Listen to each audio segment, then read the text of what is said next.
De la oscuridad a la luz, un viaje de integración de la sombra.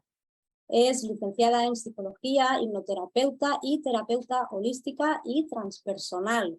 Es facilitadora y guía en procesos de autodescubrimiento y conexión del ser. Fundadora de la comunidad Conexión Familia Tierra, donde ofrece su contenido y sus servicios. ¡Hola!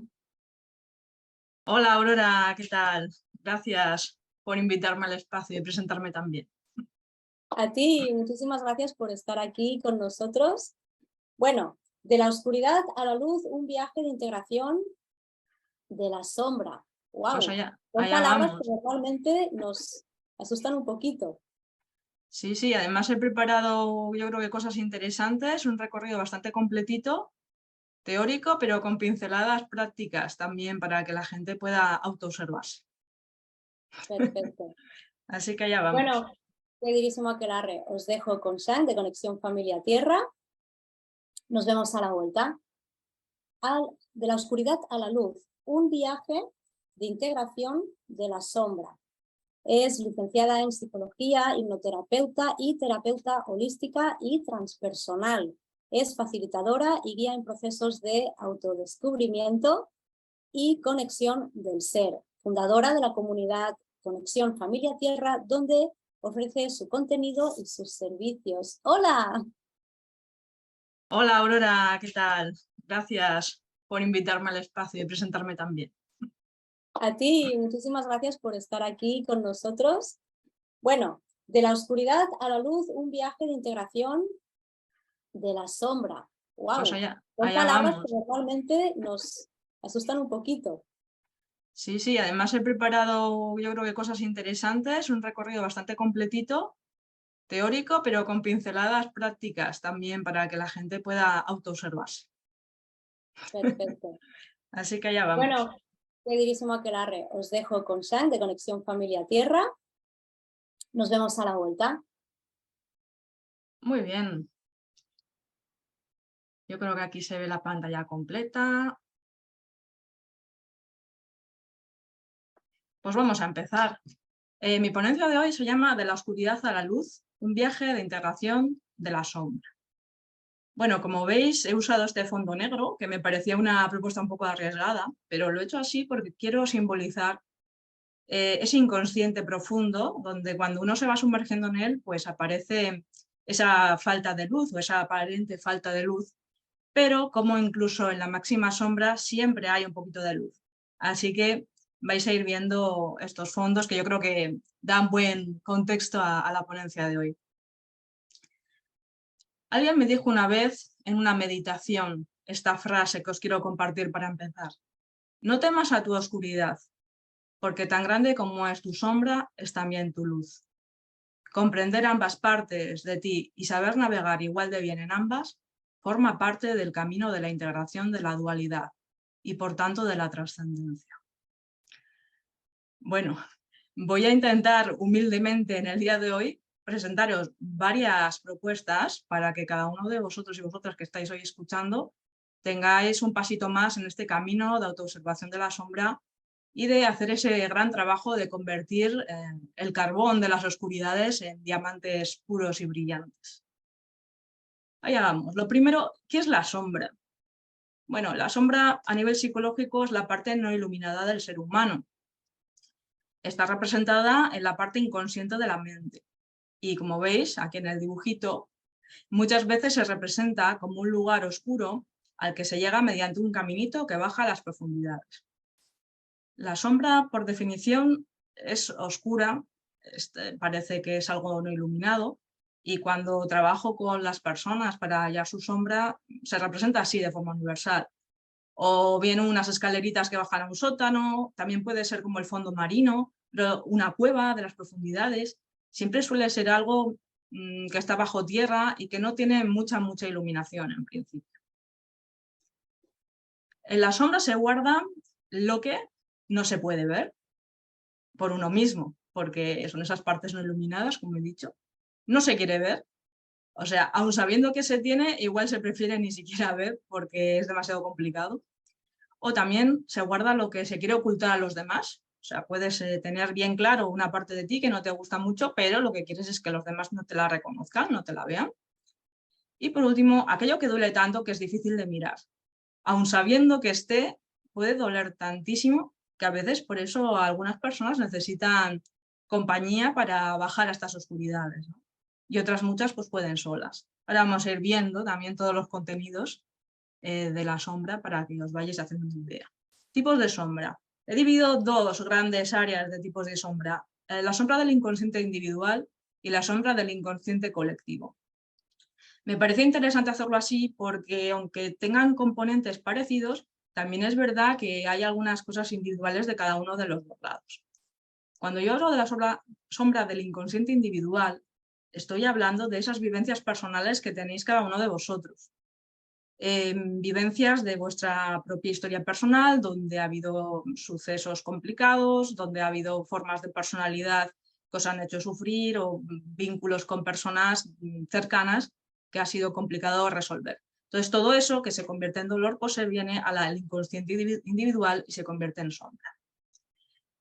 Con eso también quiero decir vivencias locales, pues cosas con la familia, con los amigos, cosas del entorno cotidiano se convertirían en esa sombra personal y se iría al inconsciente. Y los tulpas, que son esas producciones mentales que a base de darles fuerza, pues a veces parece que están bastante vivas y que las creamos cada uno de nosotros cada vez que nos quedamos demasiado tiempo dando vueltas en la sombra. Y por otro lado, en el inconsciente colectivo tenemos más cosas más globales, como tendencias psicosociales globales, pueden ser universales, pueden ser generales del planeta. Los egregores, que son como un puñado de algo que empezó siendo un tulpa individual, pero que más gente le dio fuerza y poder y se acabó convirtiendo en todo un proceso de sombra que apoya a un grupo, ¿no? Y que está ahí con fuerza. Y los arquetipos universales. En este caso, como estamos hablando de arquetipos dentro de la sombra, pues hablaríamos de aquellos arquetipos que tienen cierta oscuridad o cierto lado no comprendido. ¿Qué contenidos hay en la sombra? Bueno, pues como os iba diciendo, algo muy importante, memoria traumática y de dolor. ¿Por qué? Pues porque todas las vivencias que nosotros tenemos y que tienen un grado de sufrimiento y de dolor concreto, pues normalmente se van al fondo del inconsciente al no poder sostenerlo en el día a día. Eso nos hace normalmente más operativos en cada momento del día, pero hace que todo eso que no se puede sostener se va a nuestro sótano particular, a nuestro inconsciente personal y se convierte en personajes y situaciones dentro de nuestra propia sombra. Partes no integradas del ser. Lo mismo, esto puede que no sea doloroso o traumático, pero es todas aquellas partes de nosotros mismos que no sabemos ponerle nombre, que no sabemos cómo definir, que no sabemos qué hacer, que no sabemos muy bien en qué lado estamos o cómo explicarlo de nosotros. Entonces también se viene por aquí a este lado de la sombra personal. Resonancias con la oscuridad. Bueno, aquí cuando hay personas que dicen, oye, si somos luz no podemos tener oscuridad, bueno, eso es bastante erróneo a mi modo de ver, porque todos tenemos la contraparte, ¿no? Si somos luz también tenemos la contraparte de oscuridad y dentro de nosotros te llevamos esa resonante de la oscuridad. Así que cualquier cosa que veamos allá afuera que sea oscura, la reconocemos como oscura porque algo tenemos dentro que nos hace saber definirla como oscura. Eso no quiere decir que nosotros o la persona que le esté pasando este proceso sea una persona malvada, mala o oscura. No, es un proceso natural que todos tenemos dentro y que sabiendo comprenderlo e integrándolo correctamente, pues no pasa nada. Y luego nuestras propias creaciones psíquicas, como esos tulpas, los miedos, los personajes y todas las cositas que vamos a ir también viendo más adelante, poquito a poquito. Paradigmas de abordaje de la sombra. A ver, esto me parecía súper interesante porque se me ha ocurrido que hay principalmente dos formas de abordar la sombra y depende de cómo se aborde, pues genera más facilidad o menos facilidad. Por un lado está la idea de abordar este tema como si la oscuridad fuera siempre la enemiga de la luz y por tanto la luz enemiga de la oscuridad. Sería esta idea de hay dos bandos irreconciliables, ¿no? Y hay una luz, hay una oscuridad y ellos pelean. Y luego la oscuridad y la luz como polaridades complementarias, que sería más una idea de que colaboran o las dos partes tienen cierto sentido y que se complementan para dar un equilibrio. Vamos a verlo ahora un poquito más detallado y desglosado cada uno de los dos abordajes. Y vamos a ver dónde se da habitualmente y cómo son este tipo de explicaciones. Bueno, la oscuridad como enemiga de la luz. Bien, esto viene se llama principio maniqueo. Esto viene de la cultura maniquea, que era una cultura dual, donde tenía una serie, un dios principal bueno, otro dios principal malo, que para quien le interese pues puede buscar por ahí maniqueo, cultura maniquea. Y de ahí pues se nos ha quedado en el imaginario popular y en la lengua la palabra de maniquea, ¿no? Como una persona que va de extremo a extremo, o luz o oscuridad, o bien o mal. Dice, la luz y la oscuridad existen por sí mismas desde esta postura, están enfrentadas atemporalmente y su lucha es irreconciliable. O sea que aquí, según este paradigma, haga lo que se haga, parece que no hay ningún tipo de manera de dialogar entre las dos partes. Además, la luz lo que representa la luz es el bien y el mal está representado por la oscuridad. La luz y el bien siempre es puro y bello y la oscuridad siempre es negativa y fea, según este modo de ver. La luz y la oscuridad no pueden cambiar de papel ni evolucionar, siempre ocupan su puesto. Como os digo, es lo más interesante de esta postura, ¿no? Que está muy, muy inflexible. Lleva una filosofía de premio y castigo ante los actos o como forma de entender la vida. Pues claro, si solamente hay bien y hay mal, si haces las cosas mal, pues los que vean cómo se hacen las cosas bien te querrán castigar y al revés, ¿no? Entonces es como una lucha constante que parece que no tiene fin. Y el enfrentamiento de los polos opuestos llevan a la lucha permanente, como os estaba comentando. La luz trata de exterminar a la oscuridad y la oscuridad de acabar con la luz, en esta pelea eterna. La oscuridad y la luz siguen batallando aquí. ¿Y dónde vemos esto? Bueno, se ve en varios lugares, os voy contando. Dice, de tanta fuerza que ejerce el bien por erradicar el mal, acaba extremando su postura. Claro, aquí hay un punto a tomar en consideración, ¿no? Si la luz es luz y supuestamente es buena, ¿qué es lo que pasa cuando se radicaliza y quiere matar al mal? Pues que al final está haciendo lo mismo que haría el mal, teóricamente, ¿no? El mismo tipo de fuerza y el mismo tipo de postura. Entonces, los bandos se radicalizan y la división aumenta haciendo imposible el diálogo. Y claro, pues si no hay diálogo, complicado es ponerse de acuerdo entre ambas posturas irreconciliables. Estos planteamientos son típicos de algunas mitologías, de la fantasía épica y de muchos planteamientos de ingeniería social actual.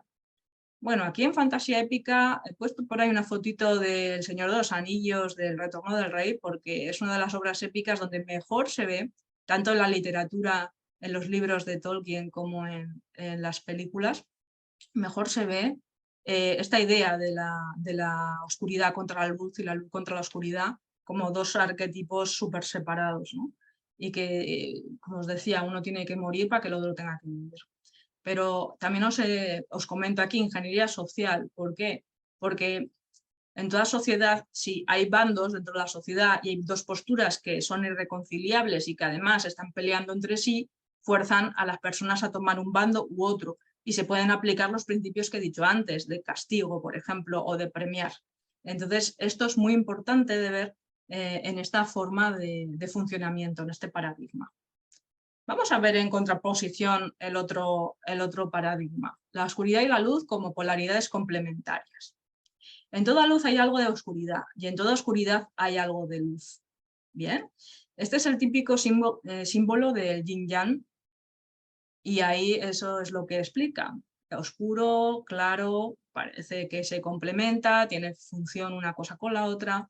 Ambas fuerzas se observan como principios arquetípicos de construcción y destrucción, dinámicos, que actúan de forma complementaria. Fijaos que aquí no digo del bien y del mal, sino de construir y destruir, porque tanto construir como destruir son procesos necesarios y en la propia naturaleza están. Para que algo vuelva a surgir con fuerza, tiene que venir una destrucción y así la naturaleza puede arraigar con más fuerza, por ejemplo. Se relacionan complementándose, encontrándose en ese punto en común. La valoración de bueno o malo no existe en términos absolutos. Tampoco se corresponde la belleza o la fealdad con lo malo o lo bueno, dado que es relativo. Se observa el trasfondo y el sentido de cada acción o personaje. Aquí lo más importante es esto de la imagen también, ¿no? Porque en el otro paradigma de la luz contra la oscuridad estaba claro, quien es feo es malo, quien es guapo es bueno. Pero aquí en este otro paradigma no es así. Ya no vale solamente observar, que es como nuestro sentido más, el preferido para la mayoría de la gente, sino que hay que sentir, hay que valorar, hay que evaluar, hay que ver qué hay detrás. Y las acciones tienen todas un sentido. Detrás de cada acción hay una historia. Entonces, esto es lo que propone este enfoque complementario de luz y oscuridad. Es una visión típica de la naturaleza y de muchas tradiciones basadas en ella. La diferencia, las diferentes fuerzas naturales se complementan formando ecosistemas armónicos. Sí, esta visión, como os digo, está en la naturaleza principalmente y en otro tipo también de filosofías. Entonces, desde esta perspectiva, ¿qué podemos hacer? Pues la sombra, claro, la sombra es la oscuridad. Entonces, la sombra desde esta perspectiva, en vez de matarla, aislarla, defenestrarla, odiarla y todo eso, lo que se hace es observar, comprender, abrazar e integrar, en lugar de pelear contra ella. Y esta es un poco la postura terapéutica mejor, porque aquí, como veis en la fotito, que es unos dibujitos basados en Jung, que es el padre de los arquetipos, dice, lo que niegas te somete, lo que aceptas te transforma. Entonces está muy visto en psicología que trabajar con la sombra como si hubiera que erradicarla no hace ningún bien a la persona ni a la propia sombra. Todo lo que se rechaza genera mayor dolor. Esto lleva a los bandos, como os decía, a los extremos, hay un enrarecimiento, una radicalización de las posturas. Y aquí viene lo importante. En el caso de la sombra, el dolor ocurre en casa, pues te hallas en guerra contra ti mismo o ti misma. Claro, no es contra nadie externo, es contra ti, porque estamos hablando de la sombra personal. La única manera de poner en paz esta oscuridad que hay en ti es integrándola. Y esta es la propuesta que os voy a hacer. Ahora vamos a ver algunas partes de la sombra personal para que podáis analizar y hacer un recorrido por ella y ver qué partes pueden estar un poquito oscuras, un poquito pidiendo vuestra atención. Las partes que hay en la sombra son personajes que la mente crea para manejarse. Eso es lo primero que tenéis que tener bien claro para entender mi enfoque. Hay algunos que se repiten, porque son bastante universales, pero desde luego hay otros que son únicos de las personas y de la cultura en la que habitan. Lo que pasa es que como en nuestra cultura occidental normalmente la sombra y la oscuridad todavía no estamos muy amigados con ella, en nuestra mente la va a representar de forma incómoda, un poco fea, que da miedo, esos personajes, y lo único que representa es la parte no iluminada del ser. Así que de miedo nada, como vais a ver a continuación. Algunos personajes de la sombra personal. Bueno, ¿qué es lo que nos surge? Pues dices, jo, si te encuentras con estas partes de ti, lo que dan ganas es salir corriendo, ¿no? Porque si observas, si personificas partes de ti que te dan miedo, que te dan rabia, que no entiendes, dices, mira, yo mejor no veo nada y me largo, ¿no? Y lo sigo metiendo esta sombra al baúl de la oscuridad y a mí que me dejen paz. Bueno, pues hemos dicho que así no funciona. Entonces, esto es así. A veces es por miedo, a veces es porque duele mucho, a veces es porque no se sabe ni cómo abordar y por eso te quieres salir corriendo. Pero mira, en lugar de salir corriendo, dale un abrazo, anda, que hay mucho dolor ahí. Sí, en todo lo que hay en la sombra hay mucho dolor. La sombra personal está llena de dolores, de incomprensión y de cosas que no se han digerido bien. Así que vamos a ver algunas de esas partes. El niño herido. Bueno, el niño herido forma parte del niño interno. El niño interno, como veis, es una parte representada dentro de ti que guarda la inocencia, lo espontáneo y lo lúdico. Todo ese recopilatorio de lo que es ser un niño, una niña, un infante. Y se forma a través de todas las experiencias y aprendizajes de las primeras etapas de la vida. El niño interno saludable está lleno de vitalidad e ilusión, pero si no se le ha tenido en cuenta lo suficiente ante las cosas complicadas de la vida, es muy posible que esté muerto de miedo, o peor aún, terriblemente enojado con su yo adulto. Y cuidado, que un niño muerto de miedo o enojado contigo es un problema que hay que observar para resolverlo, claro. La forma de ponerte en paz con esa parte de ti es prestándole más atención. Sí, mayormente el niño interno suele tener miedo o enfado porque no se le ha hecho caso, porque te lleva diciendo, oye, que no vayas por ahí, oye, que diviértete un poco más, oye, hazme casito. Te lleva diciendo eso un montón de tiempo y normalmente no hemos sabido escuchar. Entonces, presta la atención. A ver qué te pide, de qué tiene miedo. porque se siente solo. Escucha sus emociones, valídalas. Eso significa darles valor. No importa que te diga cosas que tú como adulto igual no entiendes, no importa, es la parte de ti que es el interno. Y ya va a hablar como un niño. Si tienes hijos, sobrinos, lo vas a entender, ese es el lenguaje del niño. Tú hazle caso y haz eso, dale valor a sus emociones, dile que le vas a proteger y que estarás siempre ahí y que le ayudarás con cualquier cosa que lo ocurra. Y ese mensaje dicho en voz alta alivia la preocupación de cualquier niño interno en cualquier estado que le podéis encontrar. Luego tenemos otro personaje que a la gente da mucho miedo, que yo le llamo la personificación del miedo más profundo. Podéis coger el miedo que más miedo os da, el que sea, y entonces estaría dentro de este personaje. Por aquí a la izquierda he hecho unos dibujitos con un miedo ahí abajo, un personaje en violeta que lleva un bastón de ciego porque pobre no ve nada y está ahí perdido abajo. Y claro, es como, no, no voy a verte porque me das miedo, ¿no? Y es, no, baja abajo y míralo a ver qué le pasa, resuelve. Aquí os cuento un poquito. La mente humana es maravillosa por muchas cosas. Y ante los terrores que paralizan, los disfrazan de otras cosas más localizadas y menos terroríficas. De esta manera el adulto puede seguir con su vida. La de veces que yo he visto gente que me ha dicho, tengo miedo a este animal, tengo miedo a, yo que sé, a viajar en coche, tengo miedo a subir un ascensor. Y ese no era el miedo principal, era otro. Lo que pasa es que es más fácil tener miedo a cosas localizadas que a cosas que duelen mucho más y que son mucho más profundas.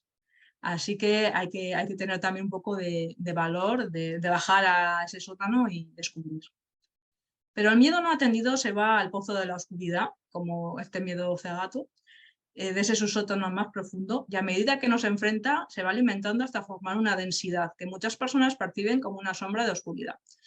Esas sombras que a veces vemos en una meditación o cuando dormimos y tenemos pesadillas, son nuestras cosas, muchas veces son nuestras cosas no resueltas, que ya han perdido toda forma reconocible y se han convertido en una sombra simplemente, ¿no? Como último grito de pedir ayuda. Lo que hay en la sombra da miedo por sí mismo. Lo que tiene guardado representa uno o varios de esos miedos universales biológicos. Atención entonces, pues si lo que nos da miedo no es el personaje ese que vimos en nuestros sueños, ¿qué es lo que incluye? Pues cosas como tener miedo a lo desconocido, tener miedo a la noche, a ser abandonado, a ser herido, a la muerte y un montón de miedos universales más. Entonces, claro, no es una sombra, es esto. Y contra estas cosas ya se puede hacer algo. Contra la sombra como tal, ¿no? Porque parece que se hace grande, ¿no? Parece que se hace grande y que te puede perseguir. Pero contra estas cosas, aunque parezcan grandes también, ya se pueden abordar. A la sombra hay que ir a buscarla en lo profundo con una antorcha. Llamarla, sostenerla, escucharla, comprenderla y abrazarla. Y recuerda, no puede hacerte nada más de lo que tú ya le has hecho por ti mismo al encerrarla ahí abajo. Esta frase es muy importante porque a veces las personas dicen, no, yo no quiero ir a buscar qué he encerrado en mi inconsciente porque si está ahí, bien estará. Ya, pero si ya te está dando señales de que tienes pesadillas, tienes ansiedad, algo no va bien, te está diciendo, ven a visitarme. Y claro, el tema es que al haberlo encerrado se imposibilita la solución y al ir a buscarla se posibilita la solución. Así que siempre es mejor bajar a buscar a esa sombra que dejarla encerrada ahí eternamente. Vamos allá con otro personaje. El tótem sombra. Bueno, ¿esto qué es? Esto es un poquito diferente a los dos anteriores. El tótem sombra es un préstamo del inconsciente colectivo, aportándole un significado más personal, hecho a medida para ti. Representa un animal que está en la oscuridad. Representa lo oculto, lo que es asqueroso, lo que es repugnante o súper aterrador. Puesto ahí una serie de bichillos un poco en sombra para que nadie le dé mucho asco y que solamente sean dibujos, pero estoy segura que ya sabéis a qué tipo de animales me refiero. Todos los animales en los que se personifica tienen una parte poderosísima que te ayudará en los peores momentos. Por eso se llama tótem. Hay tótems que no son tótem sombra, que están representados por animales más luminosos, más bonitos, y están luego estos otros. Pero estos también explican cosas muy importantes. Y son poderosos, así que porque aparezca un animal oscuro, de mal agüero, nada que no tiene por qué significar nada negativo. Tradicionalmente, los animales relacionados con la noche y los que daban malas noticias son considerados tótem sombra. Por ejemplo, los cuervos, los gatos negros, los escorpiones, las serpientes, las arañas, los murciélagos y toma y sigue. Y sigue más. Aquí sí que quiero decir una cosa también, porque no sé si sabéis que los gatos negros son los que menos son acogidos en las familias y los que menos adoptan, precisamente por esta superstición. Y hay que decir que nada de eso es verdad. Un gato negro es igual de normal, igual de adorable que un gato de otro color o de otra raza, y sin embargo los pobres están sufriendo. Así que ya sabéis, si queréis adoptar a un gato, podéis adoptar gatos negros, que a los pobres les adoptan menos que a los demás. Tótem sombra, ¿qué hacemos con él? Pues hay que entender el mensaje, para eso hay que conectar y descubrir su significado. Y se puede hacer simplemente siguiendo la literatura que ya hay en un montón de sitios o meditando específicamente con ese tótem sombra que ya hemos percibido y ver qué mensaje tiene para cada uno de nosotros. Bueno, vamos aquí, otro personaje. Este le llamó Don Culposo, Don o Doña Culposa. Es un personaje que engloba un montón de cosas, ¿no? Dice, la culpa es la emoción más pesada, oscura y pegajosa, que se puede cargar. Es tan densa porque está construida a base de otras anteriores que no se ha sabido reconocer. Y claro, no es un equipaje ligerito. Puede haber miedo, puede haber envidia, puede haber queja, puede haber tristeza y un montón de cosas más. Y encima no reconocidas. Y encima todo eso ha solido llevar o puede haber llevado a acciones desafortunadas, cosas como peleas, movimientos de quedar por encima de otra persona, de defensa desde el miedo, o sea, un montón de cosas que luego han llevado a la sensación y a la emoción de culpa. La culpa duele y ahoga. Tiene un regusto a victimismo. Cuidado con el victimismo porque ese es el que hace que sea difícil salir de esta sombra. Le encanta que no sepa salir de ahí y que traigas a más amigos a jugar al juego de revolcarse en el fango de la oscuridad. Esto cuando decimos que hay una persona que no nos acercamos a ella porque cada vez que nos acercamos nos quita la energía, pues muchas veces estas personas son personas que se quejan mucho, personas que están en el victimismo. Bueno, pues cuidado, que a ver por qué ha llegado a esa posición. Mientras te tengas secuestrada la mente, lo que es la propia culpa, es difícil de que la veas en qué anda, ¿no? Porque estás con el mensaje de autoculparte, y más difícil sacarla, pero no es imposible. ¿Qué podemos hacer con la culpa? O con Don Culposo, el personaje de la sombra. Pues dado que la posición de culpable inmoviliza y no deja actuar para cambiar, esto hay que darle un poco de movimiento, ¿no? Porque además es que este da vueltas, ¿eh? Dice, puedes seguir así aunque te hayan perdonado, aunque te hayan olvidado las personas lo que le hiciste, aunque tú hayas reconstruido absolutamente todo lo que destruiste y habías compensado a todas las personas, da igual. Como si está de don Culposo, es como que hay que sacarlo con rasqueta, vamos, frotando bien. Para la culpa, todo esto es lo de menos, ella puede seguir con su historia. Entonces, ¿qué hacemos? Bueno, mira, 3 o 4 cosas. Yo aquí he puesto una película que me vino a la mente cuando estaba haciendo esta presentación, que es la peli de La Misión, donde aquí hay un proceso de redención de culpa muy heavy. Y dije, ostras, a veces hay que llegar así a estas cosas, ¿no? Porque normalmente, bueno, igual se puede hacer más leve, como esto que pone acá al principio, ¿no? Pasar de ser víctima a ser responsable de los hechos, aprender a perdonarse, ser flexible con el juicio personal y reconstruirte la imagen que tienes de ti mismo. Habiendo hecho mal a otras personas, habiéndoles hecho daño, tienes que aprender a perdonar, soltar, reconstruir, aprender de los errores y todo esto, ¿no? Pero a veces hay personas que aun con eso la culpa no se va. Entonces ahí viene lo que digo aquí abajo. Un acto de redención de forma simbólica. ¿Qué es la redención? Redención es algo así como decir, oye, golpeadme todos y perdonadme. Y cuando la gente hace eso, aún así, la persona necesita más. Bueno, pues en la peli de La Misión se ve perfecto, porque el personaje comete una serie de crímenes y una serie de cosas, y la cosa es que él se va ahí con unos religiosos a estar con ellos, y él hasta que no escala una cascada con un mogollón de kilos a su espalda, que representa precisamente su culpa, y se cae unas cuantas veces y casi se mata, y ya sube y ya llora y lo saca todo y los demás le perdonan, dicen, bueno, a ver, ¿qué más vas a hacer? ¿Matarte? Ya está, ¿no? Pues él no se ve redimido. Bueno, Pues estos actos a veces hay que hacerlos con don culposo para que salga adelante. Vamos allá, otro personaje más. Este igual no esperabais que estuviera por aquí, pero este se llama Don Perfecto o Doña Perfecta. ¿Y qué hace el afán de perfección en una charla sobre la sombra? ¿No? Se supone que la perfección puede ser buena porque te ayuda a ser mejor, a mejorar y todo eso. Ya, vamos a ver. Pues podría serlo, sí, si se mantiene equilibrada, buscar cierto afán de perfección puede ser bueno, pero no siempre. ¿Por qué? Porque si esas buenas intenciones se convierten en imposiciones hacia ti mismo o hacia los demás, ya no eres tan bueno, sino que se convierte en una tiranía. La perfección se convierte en una tiranía con pocos visos de llegar a su final. Todo cambia y nada permanece. Esto sí que es una verdad. Entonces, claro, aquí el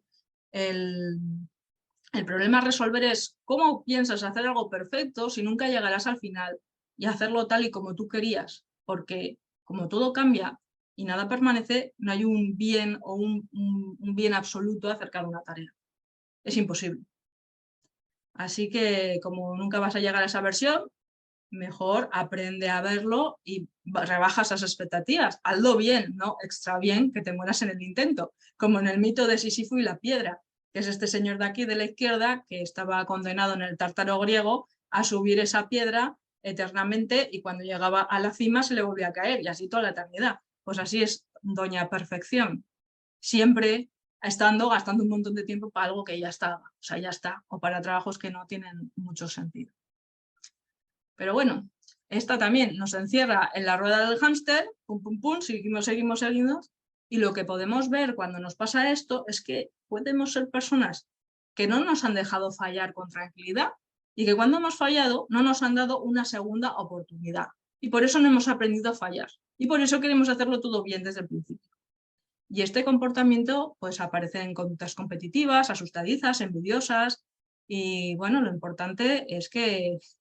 más importante de estas personas es que tienen mucho miedo a no ser amados si fallan. Entonces, cuidado, que lo que se está poniendo en juego es esa necesidad de amor que todos tenemos, ¿no? De ser considerados partes de una familia, de un grupo. Por eso es parte de la sombra y por eso hay que desmontarlo así. Y ver que es una idea falsa, porque aún fallando se nos ama, ¿no?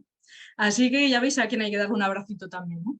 A Don Perfecto o Doña Perfecta, si la tenéis como parte de vuestra sombra personal.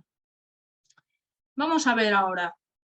Antes cuando estaba hablando he hablado de la sombra como de parte personal y os he hablado un poco de la sombra como el inconsciente colectivo. Pues vamos a ver la relación entre el inconsciente personal y el colectivo y cómo hacen de puente, ¿no? Entre uno y otro. La relación entre inconsciente personal y colectivo es fluida y va en dos sentidos. El inconsciente colectivo os lo podéis imaginar como un gran archivo bibliotecario, donde están todas las creaciones psíquicas, todas, de todas las eras, de toda la humanidad y de más allá. Está todo ahí. Y el inconsciente personal es como un coleccionista. Imaginaros que es un coleccionista. Entonces, ¿qué es lo que hace el coleccionista? Buscar la pieza de colección que le falta, la que le encaja en su puzzle. Entonces va al inconsciente colectivo, mira una pieza del catálogo y dice, esta me viene perfecto para hacer a mi don culposo, esta me viene perfecto para hacer a mi don perfecto, esta me viene perfecto para ponerle rostro a mi miedo más temido. Y se cogen de ahí. Se modifica de forma personal, en una experiencia única para cada persona es diferente y luego cuando ya se ha usado se devuelve a los archivos del inconsciente colectivo. Y por eso las películas de terror son tan geniales para darnos miedo, porque usan todas las creaciones personales y del inconsciente colectivo para poner los patrones más específicos y que más miedos dan en general. Y si no, pensar en 3 o 4 pelis de terror y mirar cómo son los malos y qué es lo que hacen. Pues siempre lo mismo, ¿no? O muy parecido. Vamos a ver un poquito más de relación entre unas cosas y otras. Las creaciones psíquicas de ambos inconscientes no están vivas en realidad. Cuidado, que son creaciones psíquicas. No estoy hablando de seres vivos de cualquier tipo que pueda haber. Estoy hablando de una creación psíquica. Entonces es como si fueran personajes virtuales, solo que donde están actuando, que son los terrenos del campo mental, del campo emocional, pues parecen tremendamente vivos. De hecho, así actúan, como si estuvieran vivos y tuvieran sus propias decisiones. Cuando un inconsciente personal crea un personaje, se le llama tulpa, que antes os lo he contado. Esta palabra tulpa viene de la parte de los monjes tibetanos, que ellos dicen que son capaces de crear como entidades psíquicas.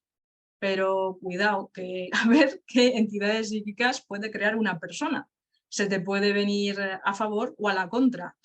Tienes que conocer muy bien las profundidades de tu mente para saber qué estás proyectando.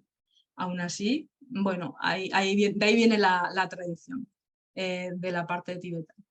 Si un grupo de inconscientes personales se llama egregor, ¿no? Si se juntan esos inconscientes personales y es un grupito, pues es un egregor. Los egregores están en todos los grupos, o sea, pueden ser grupos de amigos, pero también pueden ser grupos más grandes, ¿no? Grupos económicos, grupos de tendencias políticas, grupos de ideas, ideológicos, todo eso tienen egregores. Y los egregores, que forman parte del inconsciente colectivo, alimentan a los grupos. Por eso cuando una persona entra a un grupo y lleva un tiempo suficiente, se contagia de las ideas del grupo, salvo que esa persona tenga mucha fuerza, tenga unas ideas muy personales y sea capaz de frenar, ¿no? Y decir, oye, mira, pues vosotros opináis así, pero yo opino esto. Y entonces hace frente al inconsciente colectivo del grupo.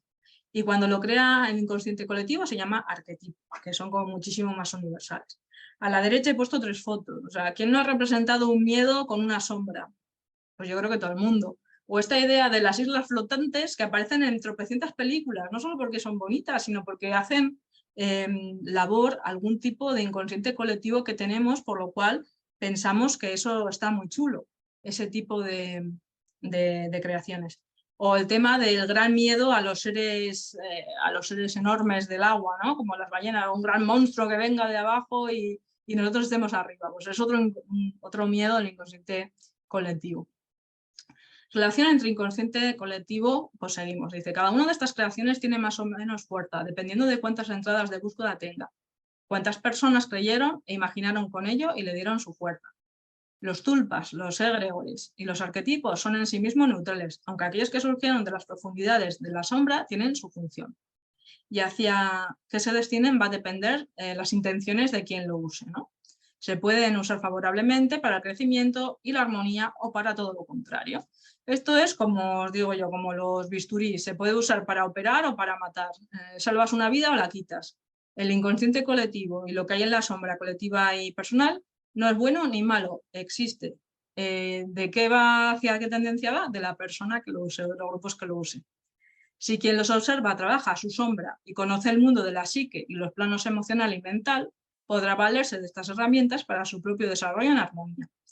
Los tulpas, egregores y arquetipos son fuerzas psíquicas poderosas y si no están en armonía, se desatan y muestran sus lados más salvajes, teniendo autonomía de movimientos. Algunos se creen que existen, con algunos se puede hablar, algunos generan hasta cierta autonomía. Por eso pueden convertirse hasta cierto punto en un problema si la persona no sabe en qué está haciendo o cómo funcionan las corrientes de la mente. Vamos a ver 3 grandes arquetipos del inconsciente colectivo que vienen y que son muy usados últimamente.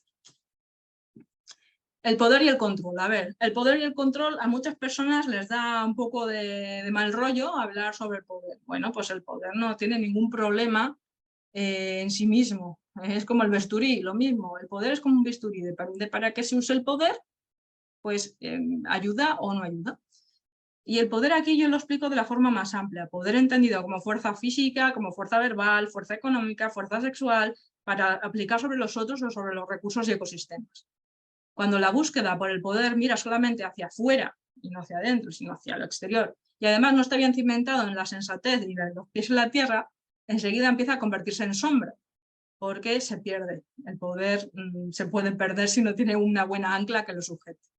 La lucha por el poder casi siempre usa la narrativa del miedo y el discurso de la división, creando los bandos. El poder no sería tentador para algunos si tuvieran la sabiduría de observar en su interior y descubrir que la conquista de su propia sombra y de su propia extensión del ser será una empresa mucho más enorme y alucinante que cualquier conquista externa. Pero las personas que siguen este camino se han olvidado de eso, por eso no creen en los que empiezan por el cambio individual y mantienen la propia esperanza. Sin embargo, todo cambio siempre empieza por lo individual. He puesto aquí al Gollum del Señor de los Anillos porque yo creo que es una de las analogías de poder y de pérdida dentro del poder más interesantes de observar también. Todo gran cambio empieza por cambios pequeños, del interior de la psique al exterior, las relaciones humanas. Esto es bien sabido, también por aquellos que ejercen el poder y por eso tratan de envolver en oscuridad cualquier relación humana, para sembrar la desconfianza. Lo que no recuerdan es que hay una fuerza mayor que el miedo y es el amor que todo lo une. Si el poder usa el miedo para separar, el amor lo une y sería la contraparte. Otro arquetipo general, el femenino y el masculino, y cómo se está usando. Dice, los principios arquetípicos del femenino y el masculino son polaridades complementarias que están en la base de la mente humana. Tienen estas clasificaciones también, como luz, oscuridad, activo, pasivo, arriba, abajo, calor y frío. Está en la base de toda la dualidad. Trabajan ambos en equidad dentro del inconsciente. En otros momentos se han desbalanceado generando desequilibrios. Depende de épocas, depende de personas y depende de contextos, como todo en la sombra. Hablando arquetípicamente, hay una parte masculina y femenina dentro de cada ser, cuya tendencia es desarrollarse en armonía. Y a veces por cuestiones culturales, de usos de poder, ideologías o lo que sea, el arquetipo se rompe, se polariza y se va para un lado o para otro y ahí se pierde la armonía, ¿no? Y esto son las dos cosas, hay que usar las dos en balance para que funcione. De nuevo, abordar este tema de forma focalizada hará que siempre quede una parte incompleta en el interior. La integración del masculino y del femenino en el interior es relativamente sencilla y compleja a la vez, porque requiere examinar las creencias familiares y culturales y las vivencias personales y lo que se cree conocer sobre ello, y desde ahí reconstruirlo, ¿no? Y tender puentes de diálogo entre el femenino y el masculino dentro de cada uno de nosotros para trabajar las partes heridas y ensombrecidas, volverles a dar luz, integrar y que en descubrir de nuevo que siempre estuvieron unidas y desde adentro expandirlo hacia afuera. Y por último, el último egregor y el último capítulo aquí del inconsciente colectivo que quería señalar, separación, apego y el mito de la muerte. Una de las heridas más profundas del ser humano es la de sentirse abandonado y solo en la vida. La propia pérdida del sentido ante las cosas que ocurren y el no comprender ni tener recursos suficientes para abordar cuestiones complejas como las pérdidas y las desgracias. En el fondo del miedo a la muerte hay un gran miedo al cambio y la impermanencia. Estos principios hacen que todo esté en constante movimiento y lleva a los organismos a una adaptación constante. Muchas personas pues intentan paliar este miedo a la muerte pues, escribiendo un libro, plantando un árbol o teniendo un hijo, como la frase, porque dicen, bueno, así dejo mi memoria aquí, ¿no? Pero de nuevo es una solución externa y como estamos hablando de sombra, tiene que ir hacia adentro. Entonces, ¿qué hacemos? Ay, tengo miedo a morir, tengo miedo a estar solo, tengo miedo a separarme de mis seres queridos, ¿qué hacemos? Pues vamos a hacerlo desde la sombra, que hay que hacerlo en viaje individual, perdón, no en colectivo. Y aquí viene pues un poco algo que se puede decir a nuestro inconsciente, ¿no? No estás solo, nunca lo has estado. Siempre estuviste acompañado de ti mismo o de ti misma, eso para empezar.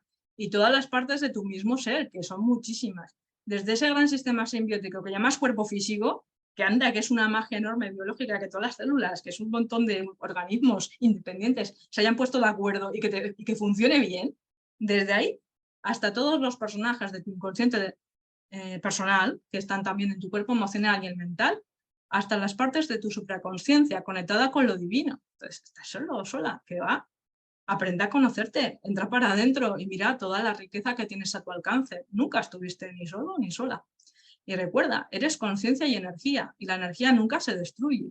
Entonces, ¿hay mito de la muerte? Pues sí, a mi modo de ver sí.